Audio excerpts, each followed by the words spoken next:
Good morning, good day, good afternoon, and good evening, whatever time you are opening this video. Once again, this is Darlito Bernard Gidelizo, known as Sir D, or Tatay D, or Dr. D, welcoming you to this subject, Law Enforcement Organization and Administration. For this lecture, we will be focusing on the further understanding of the National Bureau of Investigation as we discuss some of the salient provisions of Republic Act 10867, or known as the National Bureau of Investigation Reorganization and Modernization Act of 2015. So at the end of this lecture, the learners or the viewers are expected to identify the cases where the NBI have primary jurisdiction to undertake investigation and to identify the qualifications of NBI agents. In addition to this, there will be other discussions that are relative to the proper understanding of what is the National Bureau of Investigation. So, what are the jurisdiction of the National Bureau of Investigation? Meaning, what are the cases or what are the issues that are supposedly be originally be undertaken by the National Bureau of Investigation? And that is according to Section 5 of Republic Act 10867. So first thing, you have the human trafficking cases in all airports in the Philippines. So ang NBI ang mayroong original jurisdiction yan. No more, no less. Kapag may mga cases ng human trafficking, ang unang tawag natin, ang mag-undertake ng investigation niyan ay supposedly ang NBI.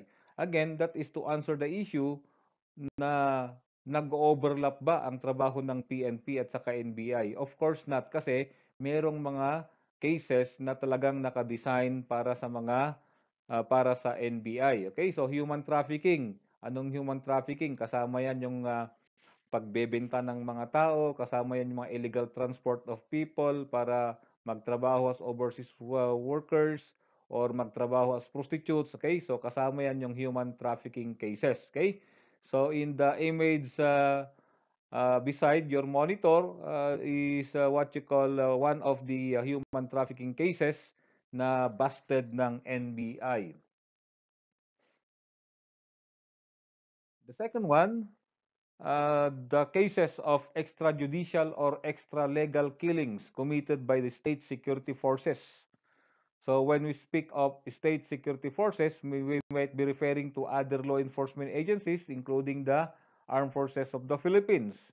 So if ever the victim is a media practitioner and an activist, well, the National Bureau of Investigation has the original jurisdiction over those cases. So sila ang mag-iimbestiga niyan. Because sabi nga natin previously, who will police the police? So it will be difficult kapag yung police mismo ang mag-imbestiga ng kapwa-police. So, andyan yung National Bureau of Investigation to undertake investigation. If ever, ang mga suspects ay mga state security forces. And kapag ang mga biktima ay mga media practitioners and mga aktivista. Including, of course, yung mga drug dealing cases, no? So that could also be under the jurisdiction of the NBI. Now, is the PNP barred from doing their own investigation? Of course not, no? Hindi naman binabawalan din yung PNP na mag-imbestiga rin sila. Pero ang primary agency pa rin na magfa-file ng cases niyan ay yung NBI. Okay? Yan. So, killings of justices and judges, no? Yung mga si Chief Justice, mga Associate Justices, okay? Yung mga justices ng Court of Appeals at mga judges, kapag sila yung mga tawag natin, sila yung mga nabibiktima or napapatay, ang NBI ang may original jurisdiction yan. Okay? Tulad ng clerk of court, binaril niya yung Manila judge doon sa office nila mismo after some heated altercation. Okay? So ano ba yung pag sinabi nating clerk of court, mga abogado yan, ano? So sila yung parang pinaka-assistant ng judge doon na abogado. So nagkasagutan sila, binaril niya yung judge. So that will be a case to be investigated by the NBI. Of course, ang instinct natin ay basically ang pulis ang unang tinatawagan. Dahil hindi naman lahat ng tao ay alam nila kung sino ang may mga original jurisdiction sa mga kaso. So in this case, yung SOCO ang tawag natin nag-responde sa crime na yan. And of course, the further investigation now will be handled by the National Bureau of Investigation. Violation of Republic Act 10175 or the Cybercrime Prevention Act. Okay? So anything na sa mga cybercrime, ayan, mga online scamming, okay, sa mga cyber sex, okay, like that, na lahat 'yan ay jurisdiction yan ng NBI. Okay? So more or less kasi mga ito mga organized crime ito, na. Ayan. Then cases referred by the Interagency Anti-Graft Coordinating Council. Ayan, okay. So, say for example, yung Interagency Anti-Graft Coordinating Council na binuo ng ating presidente, lahat ng mga kaso na inakala nila ay may mga probable cause or may mga suspicion na ang isang government official ay involved sa graft cases, pinapasa nila sa National Bureau of Investigation. Okay, so at ang NBI ngayon ang primary investigating agency for that purpose. Violations of the Anti-Dummy Law. Yan, in Commonwealth Act, I think 186 na. Pag sinabi nating dummy law, yan yung ganito yan ang anti-dummy, ganito ang ibig sabihin ng dummy, ano? Ang ibig sabihin ng dummy, say for example, ako yung general, nagpatayo ko ng security agency ko, bawal yon. Ngayon, ilalagay ko yung aking pamangkin na siya yung may-ari noon, pero in reality, hindi siya yung may-ari. Dummy ko lamang siya, no? Ako yung tunay na may-ari. Yun ang ibig sabihin ng dummy law, no? So, ganun din, may mga ibang foreigners, bawal kasi mga foreigners din na tawag natin sa corporation, may certain percentage na nire-require ang batas natin kung ilang percentage ang mga pwedeng foreigners na magmay-ari ng or maging stakeholder ng corporation. Ngayon, ang ibang ginagawa ng mga ibang foreigners, okay, marami niyan, ay kukuha sila ng Filipino, ilalagay nilang board of directors, board of trustees, but in reality, by name lang yung pangalan nila na nakalagay doon, ang tunay na may-ari pa rin or tunay pa rin ng mga stockholders at board of trustees ay yung mga foreigners pa rin. So, ang tawag doon ay dummy, ang tawag doon. Okay? So, bawal yan sa Pilipinas by virtue of Presidential Decree 715 or the Anti-Dummy Law. So, in those cases, ang NBI ang in charge sa investigation yan. Cases involving threats to security or assaults against the persons of the President, Vice President, Senate President, Speaker of the House of Representatives, and Chief Justice of the Supreme Court. So, kapag may threat sa buhay ng mga VIPs na ito, ang NBI ang tawag natin primary agency to investigate that. Again, the police is not barred from conducting also their investigation or helping in the investigation. Okay? Now, in this particular image, yan yung teacher na nag-vlog na sinasabi niya na magbabayad daw siya ng milyones sa papatay sa presidente. So, ang NBI ang nag-imbestiga sa kanya kasi yung threat is against the President of the Republic. Transnational crimes pursuant to existing international agreements. Ano mga yan? Yung mga drug trafficking. Okay? So, yung mga kasama dyan, yung human trafficking. No? When we say transnational crimes, these are criminal acts that transcends from one country to another country. Okay? So, anything na mga ganyang bagay na may masabwatan sa abroad, sa Pilipinas, okay? Ganun yan. So, ang NBI ang primary agency for that purpose. Although, ang PNP ay nagkakandak din ng investigation. However, the primary agency na talagang in charge yan ay yung National Bureau of Investigation. What else? Identification of the dead victims in case of mass fatality incidents caused by natural disasters. Okay? Yan. So for example, nung panahon ng Yolanda, yan, NBI ang primary agency. Although, ang dahil sa thousands ang biglaang namatay, tumulong ang PNP Crime Laboratory. Okay? Na nag-identify sa mga tao doon. Pero supposedly, ang may original jurisdiction niyan ay ang NBI. And violations of commercial, economic, and financial or white-collar crimes. Ano mga yan? Okay? They are the following but not limited to Republic Act 8792 or the E-Commerce Act of 2000, RA 8484, the Access Devices Regulations Act of 1998, RA 8293, the Intellectual Property Code of the Philippines, RA 8799, the Securities Regulation Code. When you say Securities Regulation Code, yan yung tungkol sa Securities and Exchange Commission, yan yung tungkol sa mga corporation na na-involve sa mga organized crimes. Okay? The Presidential Decree 1689, the decree increasing the penalty for certain forms of estafa, and other similar penal statutes that may be enacted by Congress. So ito yung mga ilan sa mga hinandle nila. Okay? Ang mga konyan, ang mga kaso mga yan, usually mga products na kumbaga mga fake na mga products. Okay? Ayan. Yung mga tawag natin yung mga lahat yan, mga fake na mga products niyan, cellphone or electronics products or whatever, no? Lahat yan ay tawag natin ang NBI ang primary. Okay, as long as ang involved niyan ay in the area of commerce or economic and financial or white collar crimes. Okay, sa mga bangko, sa mga cases doon. Okay? So ang NBI ang primary agency for that purpose.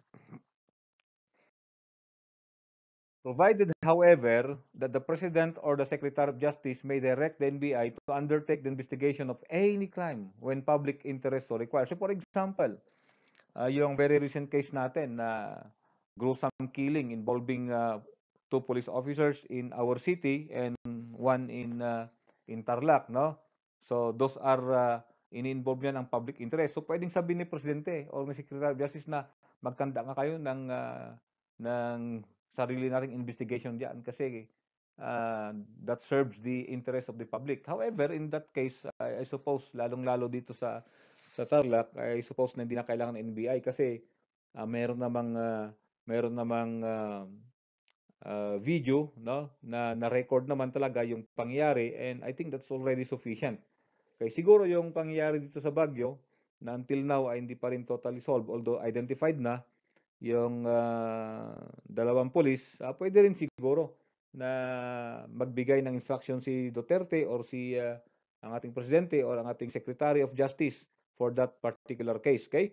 So mga karamihan yan, mga heinous crimes, mga sensational crimes, yan, pinapasa nila yan sa NBI.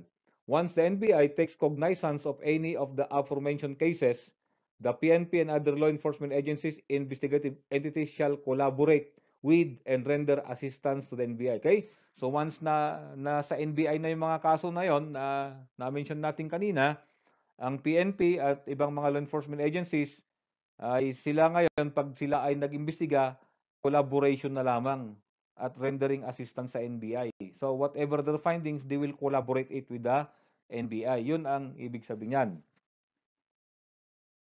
Okay, and in cases where jurisdiction is vested exclusively and or primarily with the PNP or other law enforcement agency, investigating agency, then this NBI shall collaborate with and render assistance to the same. So for example, ang ibig sabihin niyan, arson. Yung kaso arson at sabihin natin na very massive yung destruction at maraming namatay.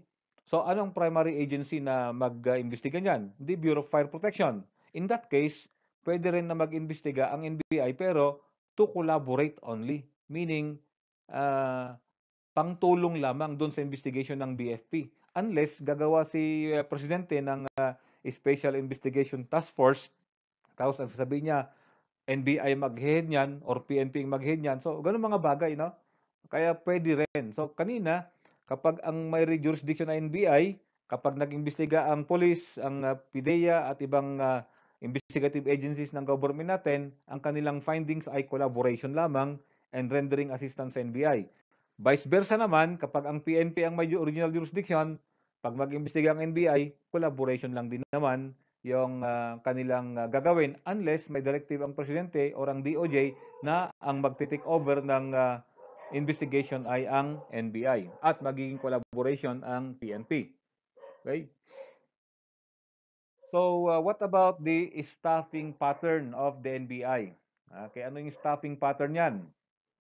Okay, so the command group niyan, we have the NBI director assisted by two deputy director for administration and deputy director for operations. Okay, one deputy director for admin and one deputy director for operations. And merong 7 assistant directors. Okay? For now, tawag natin, yan yung staffing pattern. Pwedeng mapalitan yan later on kasi napalitan na ito eh. Hindi na ito yung dati. No? By the way kasi nag-apply din ako sa NBI na Special Investigator in 1999. No? Hindi yan yung tawag natin, hindi yan yung setup noon. Okay? So you have the Assistant Director for Investigation Service and for Intelligence Service, for Human Resource and Management Service, for Controller Service, for Forensic and Scientific Research Service, for Legal Service, and for Information and Communication Technology Services. So yan yung mga Assistant Directors. Okay? So as we move on, the NBI Director, based on Section 6 of Republic Act 10867, is appointed by the President. By the way, ang NBI is under the Department of Justice. So, hindi si DOJ Secretary ang mag-appoint sa kanya, pero si Presidente. Okay? At ang rangko ni NBI Director ay Undersecretary. Okay, sa department kasi may rangko secretary, undersecretary, then you have the ASEC or assistant secretary, then you have the directors or regional directors. So ang NBI director, ang kanyang rangko for purposes of salary ay undersecretary. More or less nasa salary grade 30 yan, no? Nasa salary grade 30. Siguro mga 100 plus thousand na yan, no? 120 siguro ang sahod niyan per month or mas malaki pa. I'm not I'm not familiar. I could not remember it right kung yun nga ang sweldo. Pero kapag salary grade 25 kasi, maabot na yun ng 85,000. So, pag 30, malamang mga nandun. Palo ng 100 to 120,000 yan. Okay? Yan, mataas ang sahod ng nasa NBI. Pero dahil mga sindikato at organized crimes, ang kanilang hinahandilan ay yung isang paa nila ay nasa hukay na yon. Ibig sabihin, napakadelikado. And he should be a natural-born citizen and dapat siya ay lawyer. At hindi lamang siya lawyer, dapat nagpa-practice na siya ng law for the last 15 years or at least 15 years na siya ay nagpa-practice ng law. Ibig sabihin, ay engaged na siya sa profession ng tawag natin ng pagiging lawyer. And of course, normally, kukunin siya from the ranks of directors. Yung mga directors. However, the president is not barred from appointing other people outside from the agency. Pwede kasi prerogative naman ng presidente yan eh. Pero pag susundin natin ang RA 10867, sabi niya kasi preferably from within the ranks of directors. Pag sabing preferably, meron pa rin na pwede. Kagaya ng ginawa ni I think si Cory Aquino ba noon nung inappoint niya si General Alfredo Lem na ginawa niyang NBI director. So ganun 'yon. And the deputy director and regional directors, ang ranko naman yan ay suppose is ASEC or assistant secretary. Again, a born citizen of the Philippines and also a member of the bar, meaning lawyer siya for at least 10 years. Kapag deputy director naman, for the deputy director, pero sa mga regional director, dapat lawyer sila for at least 5 years. Sa mga assistant regional directors hanggang sa deputy directors, appointed din sila ng presidente ng Pilipinas na galing sila sa ranks of the NBI. And upon the recommendation of the Secretary of Justice. Now, what are the classifications of an NBI agent? Dati, ang qualification niyan ay dapat siya ay lawyer or CPA. Other courses are not, we call it qualified. No? He must be a citizen of the Philippines of good moral character. Then, Dati, siya ay dapat lawyer or CPA siya. Yun lamang nun ang pwede mag-NBI agent. Eh sir, paanong criminologist? Noon, kasi pag criminologist ka, qualified ka lang sa tawag natin sa Special Investigator 3 na ang salary grade niyan ay salary grade 18. Nasa kuan naman yan, nasa 42,000 or between 42 to 45,000 naman ang sahod noon. Okay, nung nag-apply kasi ako noon, nung panahon 1999, nag-apply ako niyan. Pumasa ako niyan actually. I just don't know what happened. Siguro sa politicking lang yan, siguro. That's a long story. But pumasa ako niyan actually, no? Sa Special Investigator 3. At uh, tawag natin, kami noon na criminologists, hindi kami qualified na mag-apply ng NBI. Hanggang sa Special Investigation 3 kami lang. But by virtue of Republic Act 10867, lahat na ng baccalaureate degree na meron silang government licensure examination, meaning registered criminologist ka or ikaw ay civil service second level passer. At ang yung degree ay relevant sa investigative function. So, criminology, ganon, police science, public safety, okay? Mga ganon, okay? Ang pwede na mag-apply, hindi lamang CPA. Okay, so basta related yan sa investigative functions ng NBI. Ang CPA kasi dahil marami nga silang financial and economic crime, so gamay ng CPA yung mga ganung bagay, no? Sa taxation, sa commerce, sa banking, so gamay ng CPA kaya qualified sila as an NBI agent. Okay? So that is a good news. And you have to successfully pass the competitive mental and physical exams required by the NBI. Medyo mahirap yung exam nila. Pag nag-exam ka dyan, may AC na investigation, merong dapat magaling kayo sa grammar, no? Kanyan, tawag natin, marami yung grammar nila diyan na exam. Okay, tapos writing, essay, no? And then bibigyan kayo ng senaryo, then sasabihin mo kung sino ang suspect, and then i-justify mo kung bakit siya yung suspect based on the facts of the case. So ganun ang exam niyan. And what are the powers and functions of an agent? Okay, an agent, just like police officers, the police officers take the mandate of the PNP, which is the protection of lives and properties. Ito naman, ano ba yung mandate ng tawag natin ng NBI? Ang mandate niyan ay mag-imbestiga ng mga lahat ng crimes. Okay? So, yun ang isa sa mga mandate niyan. So, yun din ang gagawin ng tawag natin ng NBI agents saka NBI investigators. So they also conduct searches, arrests, and seizures in accordance with existing laws, rules, and regulations. They also take and require sworn statements of any person or persons summoned in relation to cases under investigation. Ito yung kinukuhanan ng Q&A dun sa office nila.